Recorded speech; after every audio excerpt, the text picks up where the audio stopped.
Hello dear student, this is Renu and welcome back to एसकेवीपी।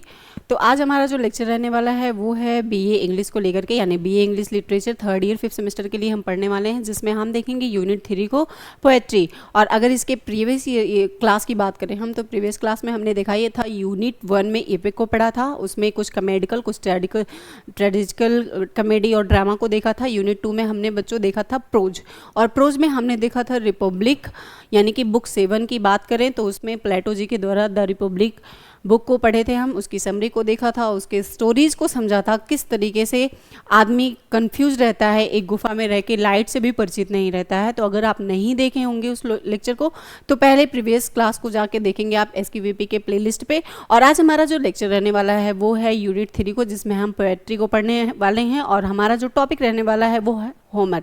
Homer ने एक book लिखी थी जिसका नाम था द इलियड, और वो इलियड बुक है बुक 1, जिसको हम बुक 1 के नाम से जानते हैं। तो बिना देरी किए हम अपने क्लास को स्टार्ट करते हैं बच्चों। और कमेंट सेशन में आप ज़रूर बताते रहिए कि आपको बीए थर्ड ईयर यानी कि फिफ्थ सेमेस्टर में कौन से लेक्चर को बहुत ज़्यादा देखना होता है और कौन सा टॉपिक आपको बहुत अच्छा पसंद आता है। उस टॉपिक पर अगर आप कहेंगे तो एक पर्सनल वीडियो आपके लिए ज़रूर लाई जाएगी। और टॉपिक को देख करके आप बताते रहिए कि कौन से टॉपिक का, कौन से यूनिट का, किस पोएट्री का, किस प्रोज का लेक्चर आपको चाहिए, क्या डिमांड है आपकी। ओके, तो बिना देरी के हम क्लास को स्टार्ट करते हैं और देखते हैं कि द होमर जी का लिखा हुआ एक बुक है जिसको हम बुक 1 कहते हैं, और इस बुक का नाम है द इलियड। ओके बच्चों, तो आपको बहुत अच्छे से पता हो गया होगा कि हम बात क्या करने वाले हैं। तो हमारा जो कन्वर्सेशन चल रहा है आपसे वो है BA English third year fifth semester को लेकर के, जिसमें हम यूनिट 3 की बात कर रहे हैं और जिसमें हम पढ़ने वाले हैं पोएट्री को। टॉपिक हमारा जो रहने वाला है वो है होमर जी का लिखा हुआ the Iliad book 1। Okay student, तो अब हम स्टार्ट करते हैं अपनी कहानी को, जो एक क्या है, इलियड। इलियड आपको पता है कि बुक का नेम है।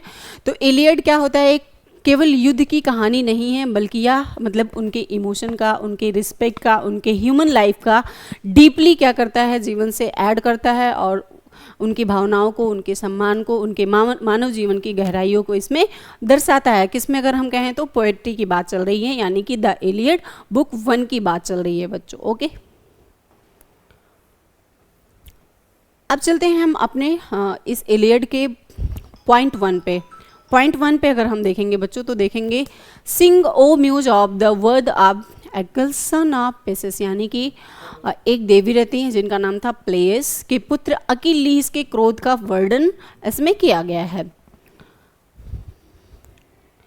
और आगे हम बात करें बच्चों तो देखेंगे इसमें कि his anger brought suffering and death to many Achaeans यानी ग्रीक्स। उसका क्रोध कई यूनानी सैनिकों के दुख और मृत्यु का क्या बना था, कारण। किसका क्रोध, अभी आपको बताया कि यहाँ पे जो पुत्र अकिलेस का क्रोध है, यहाँ पे पुत्र अकिलेस की बात हो रही है, और इन्होंने क्या किया था, यूनानी सैनिकों के मृत्यु का कारण बने ये।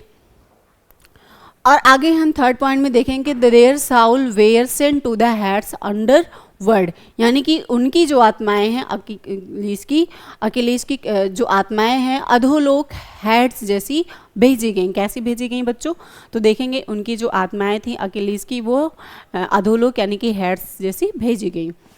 All is happened because all this happened, wait minute, all this happened because of the quarrel between Achilles and एगमेनियन, यानी कि यह सब अकेल्स और एगमेनन के झगड़े के कारण हुआ। एगमेनन जो था ये क्या हुआ, दोनों के झगड़े के कारण ये रीजन बना। जब दोनों फाइट किए, दोनों झगड़े किए, कौन कौन से झगड़े किए तो देखेंगे यहाँ पे अकिलेस थे और एगमेनन जी थे, दोनों का जब फाइट हुआ, और इस फाइट के कारण उनकी क्या हुई, आत्मा जो है वो अधोलोक हो गई, हेड्स हो गई, जिसके कारण उन्हें भेजा गया। यस, अब हम देखें कि जो इसमें एगमेनन जी थे उन्होंने क्या किया, सेनापति एगमेनन ने अकिलीस की जो थी वो दासी जिसका नाम था ब्रिसेइस, है ना, सेनापति एगमेनन ने क्या किया था, अकिलीस की दासी जिसका नाम ब्रिसेइस था उसको छीन लिया, है ना, उसको छीन लिया।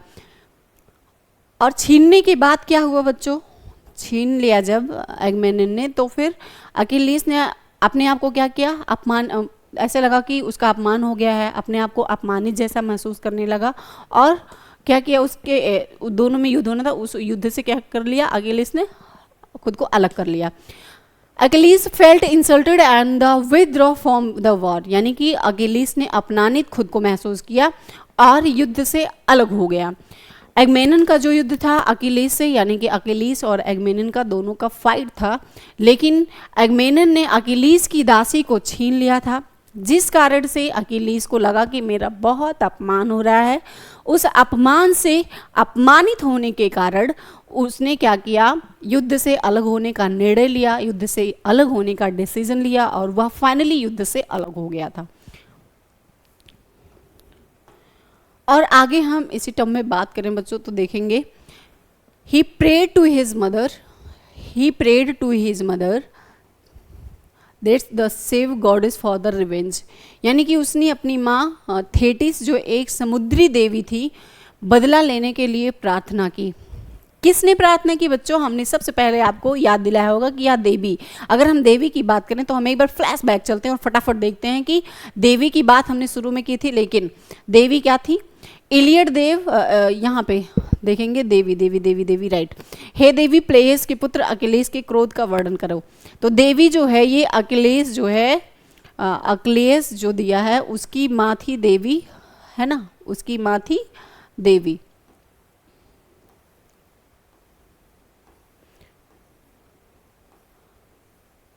अकिलेस की जो माँ थी उनका नाम था थेटिस। अकिलेस की जो माँ थी थेटिस वो थी एक समुद्री देवी, और समुद्री देवी से क्या किया, अकिलेस ने प्रार्थना की कि ये समुद्र देवी मुझे क्या करना है, बदला लेना है, और बदला लेने की प्रार्थना की। तो यहाँ पे वही चीज़ कहा गया है, he prayed to his mother there's the sea goddess for revenge. ये थेटिस जो देख रहे हैं आप, ये थेटिस कौन है आखिर, ये हैं अकिलेस की मदर जिनका नाम है थेटिस, ये हैं अकिलेस की मदर। और ये चीज़ आपको शुरू में एकदम मतलब सबसे पहले ही बताया गया था कि इलियड में देवी के प्रार्थना का वर्णन किया गया। तो थेटिस कौन है बच्चों, थेटिस हैं अकिलेस की माँ और जो एक समुद्री देवी रहती हैं। जब यहाँ पे दोनों की फाइट होने वाली रहती है, यानी कि अकिलेस जो है और एगमेनन जो है दोनों की फाइट होने वाली रहती है, लेकिन एगमेनन क्या करता है, अकिलेस की दासी को छीन लेता है और उसको लगता है कि एगमेनन ने मेरा बहुत अपमान कर दिया है। उस अपमान से अपमानित होकर उसने युद्ध न करने का निर्णय लिया और युद्ध से अलग हो गया। और फिर जब युद्ध से अलग होता है तो वो क्या करता है, समुद्र तट पे जाता है और समुद्र तट पे जाके कहता है अपनी माँ से, यानी कि थेटिस से, कि हे समुद्री देवी, मतलब मुझे बदला लेना है। ऐसी प्रार्थना कर रहा है कौन, अकिलेस, किससे, थेटिस से। थेटिस जीसस के पास गई और ट्राय वालों के साथ देने की विनती की। थेटिस कहाँ जाती है, ज्यूस के पास जाती है। थेटिस जो है वो अपने अकिलेस की प्रार्थना को सुन करके ज्यूस के पास जाती है और ट्राय वालों के साथ क्या साथ देने का विनती करती है। आगे और देखेंगे, जीएस एग्रीड, यानी कि जीएस जो था, थेटिस ने जब विनती किया, यानी कि अकिलेस ने समुद्र देवी थीटस से प्रार्थना की और समुद्र की जो देवी थी थीटस, उन्होंने ज्यूस से प्रार्थना की, तो ज्यूस क्या हुआ, एग्री हो गया। ज्यूस जो है वो एग्रीड हो जाता है। Zeus agreed causing tension among the Olympian gods, यानी कि ज्यूस मान लिया और उसने ओलंपस के देवताओं में तनाव पैदा किया, है ना, ऐसा कुछ किया उसने कि दोनों देवताओं में क्या हुआ, तनाव पैदा हो गया। जीउस की पत्नी हेरा ने उसका विरोध किया, जिससे देवताओं में विवाद हो गया। अब यहाँ पे थोड़ा सा और कहानी में मोड़ आता है। मोड़ क्या आ रहा है बच्चों, कि जो अकिलेस रहता है, अकिलेस क्या करता है कि समुद्र तट पे जाता है, थीटस से प्रार्थना करता है, थीटस जीउस से प्रार्थना करती है और जीउस क्या करता है कि वो एग्री हो जाता है। और एग्री होने के बाद जीउस की जो पत्नी रहती है हेरा, जिनका नाम हेरा रहता है, यहाँ पे आप देख रहे होंगे इनका नाम हेरा रहता है, उन्होंने क्या किया, उसका विरोध किया, किसका, जीउस का विरोध किया, और जिस कारण से क्या हुआ, देवताओं के बीच में विवाद हो गया था। अंत में सभी देवताओं ने ओलंपस पर्वत पर भोज किया और विश्राम किया, यानी कि लास्ट में क्या होता है, in the end gods fasted, in the end gods feasted of the Mount Olympus and the went to sleep. अंत में सभी देवताओं में ओलंपस पर्वत पे भोज किया और वहीं पे क्या किया, शयन किया, यानी कि विश्राम किया। अब देखते हैं हम आगे, और आगे क्या होता है यहाँ पे जब विश्राम करने जाते हैं। जियूस ने आगे की लड़ाई में ट्राई की मदद करने की योजना बनाई, यानी कि Zeus plan to help the Trojans in the upcoming battles. Zeus ने आगे की लड़ाई में ट्राई की मदद की और मदद करने की योजना भी बनाई। ओके, अगर इसके हम मेन थीम की बात करें बच्चों, तो मेन थीम में हम देखते हैं यहाँ पे जो एंगर यानी कि जो क्रोध होता है वो अकीलीस थीस ने जियस से, है ना, सबसे स्टेप बाय स्टेप प्रेयर करने के बाद क्या हुआ था, अकीलीस का गुस्सा पूरे युद्ध में उसके गुस्से को क्या करता है, प्रभावित करता है। प्राइज और होनर, गौरव और सम्मान की अगर हम बात करें तो वीरता से बढ़कर अपमान नहीं सहा जा सकता। जब वीरता की बात आती है तो वीरता से बढ़कर अपने अपमान को नहीं सहा सकता है। डिवाइन इन्वेंशन की बात करें यानी कि दैवी हस्तक्षेप, तो देवता मनुष्यों के युद्ध में हस्तक्षेप करते हैं। हमेशा से होता है कि जब भी मनुष्य बहुत ज़्यादा जप तप करके किसी भगवान की प्रार्थना करता है और भगवान में लीन होकर भगवान को पाने की कोशिश करता है, तो अक्सर भगवान क्या करते हैं कि देवताओं और मनुष्यों के बीच में जब कोई युद्ध यानी कि राक्षसों और देवताओं में कोई युद्ध होता है तो देवता जरूर हस्तक्षेप करते हैं, है ना। और ये इसका थीम यही था कि वीरता बनाम अहंकार, यानी कि महान योद्धा भी अपने अहंकार से क्या करने लगते हैं, कभी कभी हारने लगते हैं। कहते हैं ना कि अपने से दुनिया हारती है। तो इस कहानी से बच्चों आपको क्या समझ में आया, एक जस्ट सेकेंड में हम समझने का प्रयास करते हैं।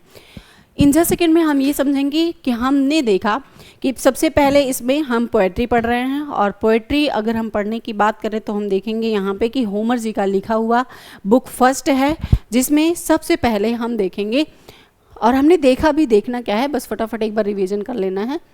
फटाफट एक बार रिवीजन करेंगे कि होमर लिखा हुआ इलियड जो केवल युद्ध की कहानी नहीं है बल्कि इनका भावना, सम्मान, मानव जीवन की गहराई को दर्शाता है। ये पहले ही बता दिया गया है ना, पहले ही होमर जी ने बता दिया है। और फिर यहाँ पे एक समुद्र की देवी रहती हैं जिनका नाम थीटिस रहता है, जो अकिलीस की मदर होती हैं एटलीस्ट। और यहाँ पे उसका क्रोध यानी कि यूनानी सैनिक के दुख के मृत्यु का कारण क्यों बनता है, देखेंगे। उनकी आत्माएं अधोलोक कैसी होती हैं, कैसे भेजी जाती हैं। तो अकिलीस और एगमेनन के झगड़े के कारण यह हुआ था, यानी कि अकिलीस और एगमेनन, थोड़ी बहुत छोटी सी कहानी थी कि अकिलीस और एगमेनन दोनों क्या किए थे, एक झगड़ा किए थे। क्यों किए थे कि जो एगमेनन था वो अकिलीस की दासी को क्या है छीन लिया था, और जिसके कारण अकिलीस बहुत ज़्यादा लगा उसको कि मेरा अपमान हुआ है, एगमेनन ने मुझे अपमानित किया है। वह युद्ध को छोड़ के जाता है समुद्र के तट पे, यानी कि थीटस से प्रार्थना करता है कि वह उसकी मदद करे। थीटस जीयस से करती है और ये सब बातें होती हैं। जब जीयस जो हैं वो हेरा से कहते हैं तो हेरा उनके खिलाफ हो जाती है और बोलती है यह देवताओं के झगड़े का कारण बन सकता है। तो यही सब बस छोटी सी बातें थी। तो बच्चों आप बताएंगे कि आपको ये होमर जी की लिखी हुई पोएट्री कैसी लगी। आप ना कॉमन सेशन में थोड़ा थोड़ा रिव्यू बताते रहिए, और आप अब बताएंगे कि जो हमारा यूनिट 4 है ना, यूनिट 4 जो हम इसके बाद का हमारा लेक्चर रहने वाला है, उस लेक्चर में हम क्या चीज़ें देखेंगे, क्या हमें स्किप करनी है, उसको भी देखते रहिए। और इससे जो समरी है इससे बहुत ही अच्छा इफेक्ट पड़ने वाला है आपके एग्ज़ाम में। और अगर हम बात करें बच्चों, देखेंगे कि जो भी टॉपिक आप देखते हैं उसका कम से कम कुछ कमेंट सेक्शन में लिखा करो कि हमें इस पे PYQ चाहिए, हमें इसके कुछ ऑब्जेक्टिव चाहिए। उसके अकॉर्डिंग तो हम फिर लेक्चर लेके आते रहेंगे, लेकिन आप लोग कुछ भी नहीं लिखने वाले हैं। ठीक, ये क्लास हो गई हमारी फिनिश। फिर हम लेके आएंगे यूनिट 4 को, जिसमें हम BA इंग्लिश 5th सेमेस्टर को पढ़ेंगे। तब तक के लिए बने रहिए SKVP के इसी यूट्यूब चैनल पे। Thanks for watching this video.